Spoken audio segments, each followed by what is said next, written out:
Welcome to the March 20th, 2025 episode of the Energy Show. I'm energy journalist Markham Hislop. The working title for today's show is Debunking the Canadian Oil Industry's Energy Dominance Letter, the open letter to politicians. Now, we're going to have an election in Canada. It should be called on Monday. That's the best bet. And the election day will be April 28th through May 5th. So no surprise that the oil industry, like other industries and interest groups, are trying to influence the politicians, the leaders of the political parties. That's perfectly kosher. But this document, this open letter, is one of the most extraordinary things I've ever read. And the industry, the oil and gas industry in Canada, has finally come out of the closet. They've admitted exactly what they want. And what they want is open season to increase the production of oil and gas in Canada and to build enormous amounts of infrastructure like LNG plants and pipelines and shipping facilities and on and on. They have subscribed. They don't mention energy dominance in this letter, but their spokesperson, in a sense, the Alberta Premier Danielle Smith, uses it all the time, as does her Energy Minister Brian Jean. That's what this is. This is an extension of Donald Trump's energy dominance doctrine. And I'm going to go through it and debunk it and show you that it is a problematic document. Okay, so there are 14 oil and gas companies that signed this thing, the CEOs did, and they finally put their cards on the table. And here's what they say, and I'm quoting this: by declaring a Canadian energy crisis and key projects in the national interest, the federal government will be able to use all its available emergency powers to ensure that the dramatic regulatory restructuring required to expand the oil and gas natural sector is rapidly achieved. Now, here's why this is extraordinary. Do you remember in 2022, early in the year, when the convoy was in Ottawa for 3 weeks and it basically occupied downtown, was honking, all sorts of things went wrong, and the Ottawa police couldn't handle it. The Ontario police wouldn't be called in by the premier, and finally the federal government had to invoke the Emergency Powers Act. And that gave them the power to move in an extraordinary way and clean them out and finally get them out of the city. The industry is asking the federal government, whichever party becomes government in 6 weeks, to use those powers to expand its production and supply and all the infrastructure it needs. That's an extraordinary ask. Absolutely extraordinary. There is no energy crisis in Canada. There is no energy crisis at the global level. There is no basis for using those powers, but that's what they're asking for. Okay. Here's another thing they say. And this is one that really caught my eye because I pay attention to this stuff. Quote, all plausible global outlooks forecast oil and natural gas remaining amongst the world's largest sources of energy for decades to come. With a strong commitment to environmental stewardship, no. Canada can be the global leader in ensuring energy security by being the provider of affordable, democratically produced energy to people around the world, including the allies with shared values. And the key thing here is plausible global outlooks. Now, look, as an energy journalist, one of the things I do on the oil and gas side is I pay attention to reports, studies, and modeling of what the energy future is going to look like, because not everybody agrees.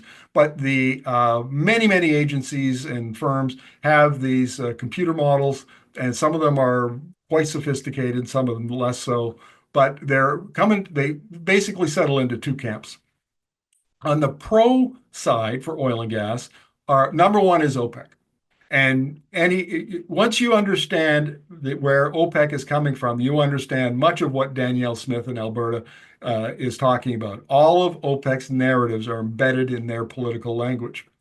And if you want an explanation of sort of the problems with OPEC's modeling, on March 11th, I did an Energy Show episode about it called How OPEC Ate Danielle Smith's Brain.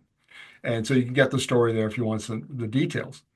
On the con side, the folks who don't agree that oil and gas production or demand is going to grow out to 2050 are some very credible organizations. The International Energy Agency would be first and foremost among them. Then there's Bloomberg NEF, there's S&P Global, Rystad Energy. A number of these do provide services to oil and gas companies around the world. It's not like they're anti-oil, but the International Energy Agency, the IEA, is the one I want to focus on here because I talk to energy economists from around the world, and I'll illustrate my point here with the interview I did a couple of years ago with the chief economist of the Canadian Energy Regulator. And we were talking about their Canadian Energy Futures report, and we talked about the IEA, and he said, look, there is no doubt that the IEA has the best energy data in the world, and it has the best and most thorough energy model in the world. Now, they don't always get it right, but they get it right a lot, and they certainly look at aspects of of the energy system from a much more holistic view than, say, OPEC or ExxonMobil or Shell on the other side. And there's a concerted campaign led by OPEC, I might add. They mock the IEA all the time, but then echoed in the U.S. Congress and particularly by the Republicans to discredit the IEA. So what the industry means when it says all reputable global outlooks forecasting is they mean the ones that agree with them, and that is just not cricket. Like if you want to, I could spend hours taking you through the various modeling scenarios and which are based on assumptions about how much, how fast the global auto fleet will electrify, for example, those kinds of things. That's an assumption. And all modeling is based on assumptions. You put them right up front so that people who are reading it can understand where you're coming from. And so you could say that, OPEC could look at the IEA and say they're weak in these areas. Here's the errors they've made in their assumptions, just as I do for OPEC. Because trust me, OPEC's modeling is riddled with problems. But to say it's not reputable, no, that is not accurate. That's a lie. It's a flat out lie. It's meant to mislead Canadians because Canadians, as a rule, in my experience, and this includes the federal government, I might add, just don't pay a lot of attention to what's going on at the global level. I rarely meet anybody who's read these studies and understands them and can have a conversation about them. So to say uh, that the IEA and the other ones are not reputable, I can guarantee you that the CEOs who signed this letter and the premier and her energy minister and a lot of the folks, they haven't read those studies either. They have no basis on which to say that all reputable. That's absolute. On the basis of that alone, I would toss this letter because that's an assumption upon which the letter is based that is just absolutely incorrect. Okay. I've ranted enough about that. Um, the other thing that they want to do is they want to, um, let me get my papers up here. Prep, prep notes for every episode, but I got a lot of them on this one. Um, Here's another assumption and this deals with the LNG, liquefied natural gas, because natural gas has about half of the emissions that coal does, and when it's burned, and we know that Asia burns a lot of coal, China burns a lot of coal in its power sectors, and so the industry has been arguing for a long time that Canadian LNG with low emissions rates, because they don't have a lot of leakage in its system and in its production, which has been challenged, by the way, but that's grist for another show. But anyway, they argue that you could displace Canadian LNG could be displace coal in China's power sector or any of the other Asian countries, India, for example, and that would then lower emissions, and it would be a good thing for the climate. But here's the problem. They fundamentally don't understand the countries that they're talking about. And I'll use China as an example. China has installed enormous amounts of wind and solar over the last while, enormous amounts of hydro and nuclear. And their goal, and I've run this past experts on China's energy systems, and they agree. What China is trying to do by about 2050-ish is they want to build out their clean energy system so that wind, solar, hydro, and nuclear provide 100% of the power or very close to it. And the high efficiency coal plants, which would have, for coal plants, the least amount of emissions, will serve as backup. Now we talk about backup in the power sector all the time. I mean, Alberta says we're gonna have it with gas. Well, China says no, we're gonna back up the power system, the power grid with coal. And they've even introduced a capacity market, which is designed to pay power generation stations like coal when they're not in use, because the companies that own them have to make money off their asset. So China doesn't want natural gas. 3% of China's power comes from burning natural gas in power plants. And they don't want any more. And why don't they want any more? Because you have to import natural gas. You have to import oil. And one of the things that these emerging economies, particularly China, has learned is that if you generate electricity that then runs your electric vehicles, it runs the heat pumps in your home, so you don't need natural gas in your furnace. It runs industrial processes. You can generate all of that energy inside your country. You don't have to pay foreign reserves for imports from Canada or Qatar or any of the other LNG or for oil. And those, in particular in China, China doesn't want to be vulnerable to geopolitical influence that might be exerted with countries that are exporters of oil and gas. And which is the biggest one in the world? The United States. And who are the two biggest geopolitical powers that are leading the sort of changes in the world order? China and the U.S. So they're greatly overestimating the potential here, and it's kind of a fib.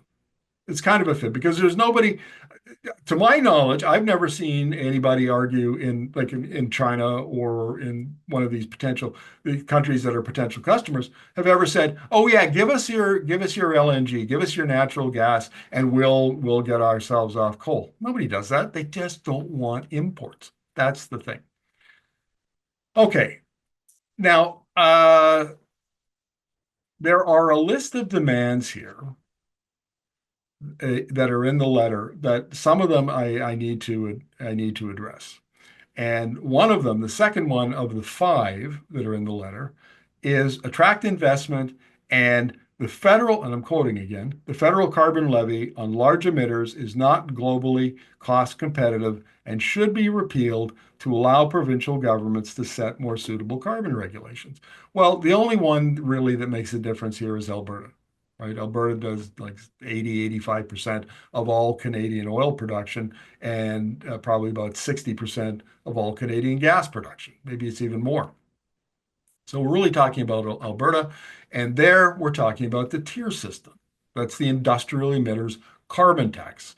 And you'll remember that not too long ago, the Pierre Poilievre, the leader of the CPC, said that if he becomes prime minister, he would the eliminate that carbon tax. I've been following this issue probably since 2017, 2018, and I have interviewed Harbir China, for instance, VP of Technology at Cenovus Energy. It's the biggest Canadian oil and gas producer. And they said, look, we know our oil sands oil is really very emissions intense, 66 kilograms of CO2 equivalent per barrel now. It was quite a bit higher back then. And he said, we know that climate policies and markets are going to, over time, they're going to punish oil like ours. And we need to get our emissions down. It's not just meeting, climate policy objectives, the Paris Agreement objectives. It is in order to be market competitive, we need to get our emissions down. And they've been doing all sorts of research into various ways to do that. And then I want to tell you a little story because this is not well known. And I reported on this extensively in 2018, and I did, I don't know, like 30, 40 interviews. did a lot of work on this. And in September of 2014, there was an extraordinary meeting between five oil sands CEOs and five environmental group executive directors. And the reason they were meeting is because Murray Edwards, this is what I was told by various, in fact, by Dave Collier. Dave Collier at the time was either, I think he was still the president of the Canadian Association of Petroleum Producers. At the time, very well known, so head of CAP. And Murray Edwards came to him and said, "Look, we're tired of getting beaten up by the environmentalists. Maybe we can find some middle ground, peace in the valley." And they had their first meeting in September, and they discovered that, hey, you know, you guys aren't so bad, and you're actually pretty reasonable, and we think that we can work with you.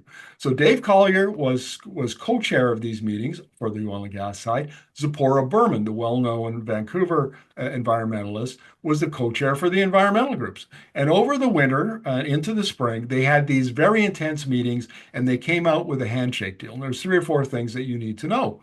One of them is solid support for industrial carbon pricing. The biggest oil and gas CEOs in Canada agreed in principle, we want to do this. The second one was we want to reduce methane emissions by 45%. We'll agree to that. And the other one was a cap on oil sands emissions. They agreed to that. And then in September of 2015, they went to Edmonton and they met in the office in the legislature in her office with Environment Minister Shannon Phillips. And I interviewed Shannon about this two, three times. And they came and they said, here's what we've been talking about, and we've negotiated this deal, handshake deal, and maybe you could put it in your climate policy. And Shannon Phillips was gobsmacked. She said, she looked at the CEOs and she said, "Are you willing to commit to this?" And they said, "Yes, we understand this is the future of oil and gas, and this is where we have to go." In November, then NDP Premier Rachel Notley was up on the podium and announced the Alberta's climate action plan. And it was the most comprehensive in any oil and gas jurisdiction in North America. She received a lot of kudos. There were four CEOs standing behind her, as she made the announcement. Why? Because of that handshake agreement. So the industry, not that long ago, was firmly in support of carbon pricing. And not only that, the system that the NDP put in was then modified by the United Conservative Party and Premier Jason Kenney when they won in 2019, and it's called TIER. It has an equivalency agreement with the federal government. The very government that the CEOs are criticizing here. And the idea here is that the federal government puts the price on carbon, which is this year's $85 a ton. And then the provinces decide how they want to apply it and what kind of a system that they need. And so Alberta has this very unique system, and every 5 years they get together and they renegotiate. And the last one was, I think it was 2022, 2023. They renegotiated. And now, essentially, the federal government is saying, sorry, the oil and gas CEOs are saying, we don't like that system. The one we agreed to 10 years ago, no, we don't like that. And we want it to be wholly provincial. Well, if you know anything about the United Conservative Party and Danielle Smith, who was an ex-oil and gas lobbyist, you know that whatever system it is would be very, very, very industry friendly. Well, how industry friendly is it already? Well, last year I was looking in Suncor, and Suncor would be number 2 or 3 in Canada, but you know they've got all the gas stations, Petro-Canada, and so on. That's Suncor, big company. And they had in their investor presentations, which they do once a year, they had information about how much it costs them, the tier costs them per barrel, 47 cents. That's it. And then they did a projection 10 years out based on, what they thought the carbon price would be and so on. And it came out to $1.70 a barrel. That's it. That's the burden on them for emitting, being the largest emitter in Canada. 47 cents a barrel, rising to $1.70 a barrel. And that's still too much for them. You can understand why I've got a problem with this. I mean, they're asking for the moon here. All right. The other thing they want is they want things like commit to firm deadlines for project approvals. And the reason you'll understand this is because previous pipeline projects like Northern Gateway and Trans Mountain Expansion, Energy East, that went through the approval process and public hearings and consultation with Aboriginal groups and all those things that are required under law, they want that all to be streamlined under the emergency powers. That's why you want emergency powers, so that you don't have to do the things that are called for. Section 35 of the Constitution says that projects like this, Aboriginal people must be consulted. How important is it? When Trans Mountain Expansion was approved in 2019 by the Liberal government, the Aboriginal groups took them to court and went to the Supreme Court, and the Supreme Court said you have not consulted adequately with the First Nations, with Indigenous peoples. You have to go back and redo it. And the government took 9 months to redo it, and then they finally brought it back to the Supreme Court, and the justices said, "Okay, now you've got it. We'll rule in your favor." All of that process they want compressed into 6 months.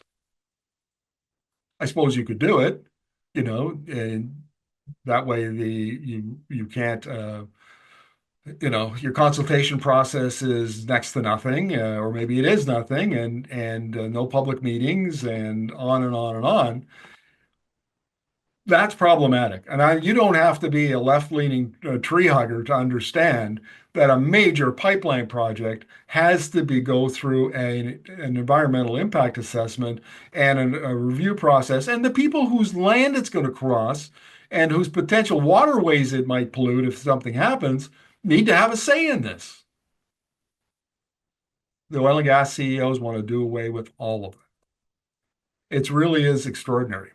And they want some legislate. They've hated some of this legislation that the Liberals passed 5 or 6 years ago for a long time. The Impact Assessment Act would be one. There's a ban on tankers up in the northwest coast of British Columbia. Really, there's been I'm told that the ban on it's such difficult sailing up there that there's been a temporary ban, an informal ban since the early 70s. And what the federal government did is codify it, put it into legislation, and made it law. Of course, what do they want to do? The CEOs would like to ship oil and gas out of Port Rupert. And anyway, they want the government to commit to firm deadlines for project approvals. They want, I think I've done enough. I think I've made a case here that what the oil and gas companies are looking for is simply unacceptable. And what they've done is they've been emboldened by the Trump and his energy dominance message. You see it in OPEC. You see it in other countries. The oil and gas industry is kind of, it's been under attack for a long time, and now it's got political champions, and it's standing up and saying we want to expand and take advantage of this. Here's the problem. And I wrote about this on Twitter. It was last week in the context of Trans Mountain Expansion and its financial projections that showed that no oil companies are going to ever fail, and the pipe will always be full. But here's the issue. There are two major risk factors for that. And the first one I talk about all the time, which is peak oil demand. So if you look at the modeling that we talked about, OPEC says, no, oil demand will grow from 103 million barrels a day today to 120 out in 2050. The modelers who have different views say, no, It'll all of them agree peak in 2030, and then some of them disagree. Some of them think it'll be a kind of a plateau out to 2050, kind of an undulating, up and down. Others believe that the decline will decline, but it'll decline more slowly. And then the IEA's scenario, their announced APS scenario, announced policy scenario, shows a really steep decline. Like down from 103 down to 57 million barrels a day by 2050. So the issue here is that is a major risk factor. And it's one of the reasons why no private company will come forward. They've said, the pipeline companies have said, we're not interested. We do not want to do an oil pipeline in Canada. Okay, so one of two things has to happen. Either the federal government and provincial governments like Alberta put capital in to de-risk it enough so the private sector takes it on, or more likely, just like Trans Mountain expansion, the government does everything. They do it as a crown corporation and they pay for the entire thing. So since tax dollars will absolutely, there's no question of it, ask this question of economists and they say it's going to take public money. So our tax dollars are at risk here.